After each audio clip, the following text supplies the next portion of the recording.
اعوذ باللہ من الشیطان الرجیم، بسم اللہ الرحمن الرحیم۔ اب جو آیت آ رہی ہے اس حصے کی وہ یہ ہے، بہت عظیم آیت اس پہلو سے ہے کہ اسی سے استدلال کیا حضرت عمر نے رضی اللہ تعالیٰ عنہ ہماری تاریخ کے ایک بہت اہم موقع پر، جبکہ خاصا اختلاف بھی اس میں پیدا ہو گیا تھا۔ پہلے وہ موقع سمجھ لیجئے جب حضرت عمر کے دور خلافت میں عراق فتح ہو گیا، شام فتح ہو گیا، ایران فتح ہو گیا، مصر فتح ہو گیا، تو ایک فرٹائل کریسنٹ کہلاتا ہے مڈل ایسٹ کا، بہت زرخیز علاقہ، درمیان میں تو اگرچہ عراق کے اور شام کے ایک بڑا صحرا ہے لیکن کریسنٹ پاتا ہی ہو، بہت فرٹائل ایریا۔ اب یہ جو مجاہدین تھے، صحابہ کرام کتنے تھے؟ چند ہزار۔ ان کی طرف سے مطالبہ ہوا کہ یہ ساری زمینیں یہ مال غنیمت ہے، 1/5 رکھیے بیت المال کے لیے، 4/5 ہمارے اندر تقسیم کر دی۔ اگر ایسا ہو جاتا تو تاریخ انسانی کی عظیم ترین جاگیرداری پیدا ہو جاتی، پورا ملک تقسیم ہو جاتا، چند ہزار صحابہ کے اندر۔ اس سے بھی آگے بڑھ کر اس میں امپلائڈ یہ بھی تھا کہ ان ملکوں کی تمام آبادی ہماری غلام ہے، تقسیم کر دیجیے انہیں۔ مال غنیمت میں جو غلام آتے تھے وہ تقسیم ہوتے تھے کہ نہیں؟ لونڈیاں آتی تھی تو غنیمت تقسیم ہوتی تھی کہ نہیں؟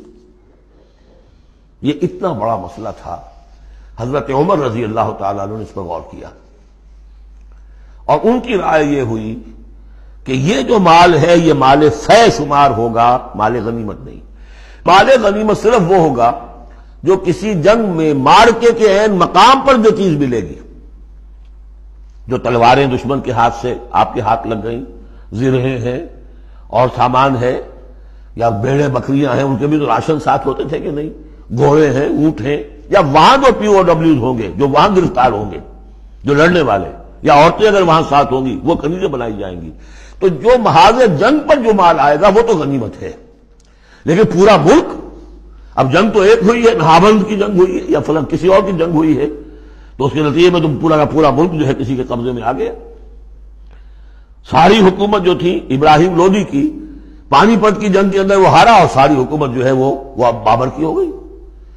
تو اگر اس طرح کا کوئی معاملہ اس وقت سمجھا جاتا تو اب سارے کے سارے لوگ غلام اور ان کی عورتیں کنیزیں، جو چاہیں کریں۔ اب اس پر جب حضرت عمر کی یہ رائے ہوئی، اور اس کے لیے دلیل یہ لائے تھے کہ انہوں نے فرمایا کہ یہ جو فے کا حکم چلا آ رہا ہے، اس میں ایک تو فرمایا گیا ما افاء اللہ علی رسولہ من اہل القری فللہ وللرسول ولذی القربى والیتامى والمساکین وابن السبیل۔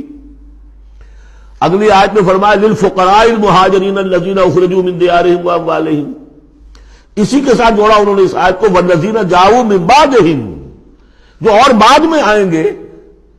اب یہ ظاہر بات ہے کہ یہ آج تو جتنے چند ہزار مسلمان تھے انہوں نے فتح کر لیا، اب اتنی بڑی امت ہے جو مسلمان بعد میں آئیں گے، اس کا مطلب ان کا تو کوئی حصہ رہا ہی نہیں۔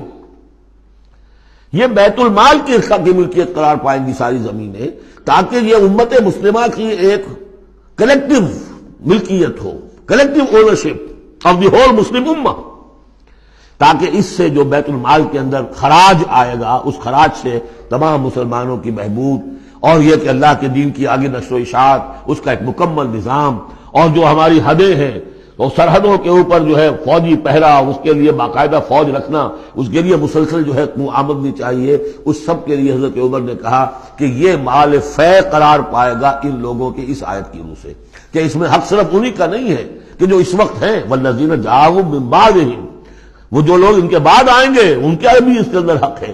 اس آیت سے انہوں نے استدلال کیا رضی اللہ تعالی عنہ۔ اور یہ بھی میں آپ کو بتا دوں کہ صحابہ میں سے بڑے اہم صحابہ نے حضرت عمر سے اختلاف کیا، ان کا نہیں یہ مال غنیمت تقسیم کیجیے۔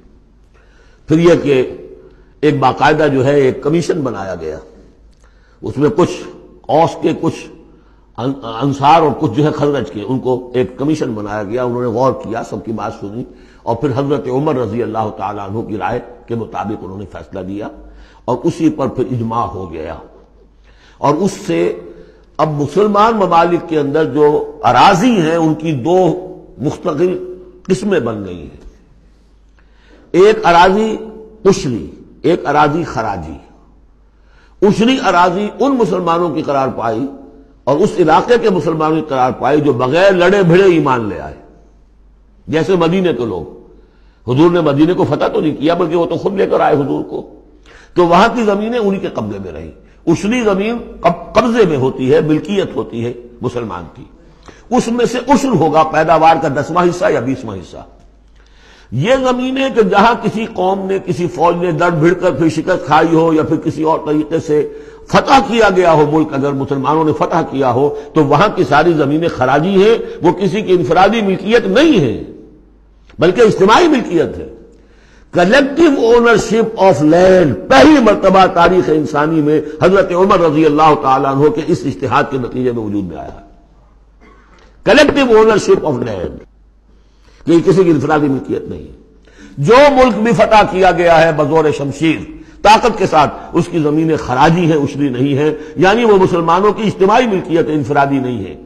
اب مسلمان ہو چاہے تو وہاں پر، چاہے وہ مجوسی تھے یا ہندو ہو، کوئی ہو، وہ کاشت کریں گے، لیکن اس میں سے خراج جائے گا سیدھا بیت المال میں، کوئی اس میں بیچ میں نہ زمیندار ہے اور نہ کوئی جاگیردار ہے۔ اس زمین کو کہتے ہیں خراجی زمین۔ اور پچھلی صدی تک تقریباً اس پر اجماع تھا کہ ہندوستان کی ساری زمینیں خراجی ہیں، یہاں کوئی عشری زمین نہیں ہے، کوئی زمین ملکیت ہی نہیں ہے، کسی کو ملکیت نہیں، سب یہ مسلمانوں کی اجتماعی ملکیت ہے۔ چنانچہ قاضی صلاح اللہ پانی پتی رحمۃ اللہ علیہ، پچھلی صدی کے بڑے عظیم مفسر، محدث، بہت بڑے صوفی، بہت بڑے مفتی، ان کی تفسیر جو ہے تفسیر مظہری، وہ انہوں نے اپنے مرشد کے نام پر لکھی خود ہے، لیکن نام تفسیر صلاحی نہیں رکھا، تفسیر مظہری اپنے استاد کے نام سے منسوب کیا۔ تو اس تفسیر کے لکھنے والے شخص نے جو رسالہ لکھا ہے مالا بدھ منہ، وہ فقہ کا ایک بہت ہی ابتدائی سا رسالہ ہے، اور ہمارے سارے عربی مدارس میں وہ پڑھایا جاتا ہے۔ وہ فقہ کی تعلیم جو ہر مسلمان کو معلوم ہونی چاہیے، مالا بدھ منہ، اس میں صاف لکھا ہے ہندوستان میں کوئی زمین عشری ہے ہی نہیں، لہذا میں عشر کے مسائل اس میں لکھتا ہی نہیں۔ خام خواہ طلبہ کے دلوں پر بوجھ پڑے، کیا ضرورت ہے، جبکہ یہاں اس کی اپلیکیشن ہی نہیں ہے۔ ہندوستان میں کوئی زمین جو ہے عشری نہیں، سب خراجی خراجی ہے۔ تو اس کا نتیجہ کیا نکلتا ہے کہ بالکل نیا بندوبست اراضی ہو سکتا ہے، ان جاگیرداروں سے زمین واپس لی جا سکتی، ملکیت ہی نہیں ہے ان کی۔ یہ تو یہ کہ کبھی کسی شہنشاہ نے دے دی یا انگریزوں نے دے دی، کسی اور نے دے دی، ان کی ملکیت نہیں ہے، یہ ہے خراجی زمینیں، خراجی رہیں گی۔ یہ بہت اہم مسئلہ ہے اور اس کا تعلق اس آیت سے ہے۔ والذین جاؤوا من بعدہم یقولون ربنا اغفر لنا ولاخواننا الذین سبقونا بالایمان، وہ یہ کہتے ہیں پروردگار ہمیں بھی بخش دے اور ہمارے ان بھائیوں کو بھی بخش دے جو ایمان میں ہم سے سبقت لے گئے، ہم سے پہلے تھے۔ ولا تجعل فی قلوبنا، اور ہمارے دلوں میں مت پیدا کر غلا، کوئی بھی کدورت، کوئی بھی بیر، للذین آمنوا، ان لوگوں کے لیے جو صاحب ایمان ہو۔ ربنا انک رؤوف الرحیم، پروردگار تو رؤوف ہے اور رحیم ہے۔ صدق اللہ العظیم۔